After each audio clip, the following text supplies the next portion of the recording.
El campus de Gandia compta amb diversos laboratoris d'imatge i so on els alumnes realitzen tot tipus de pràctiques. En l'estudi de ràdio, els alumnes aprenen com es fa un programa radiofònic, tant des del punt de vista dels locutors com des de la part més tècnica.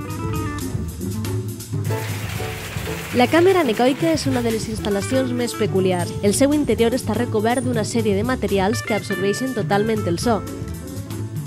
Serveix per a calibrar altaveus i conèixer la potència acústica de qualsevol dispositiu emissor de soroll. En l'estudi de televisió les possibilitats són múltiples. Es fan pràctiques de càmera, il·luminació, so, escenografia i es poden gravar programes de televisió en directe. També pots crear imatges i escenaris virtuals amb el chroma key, tècnica molt utilitzada en el cinema i en espais de televisió.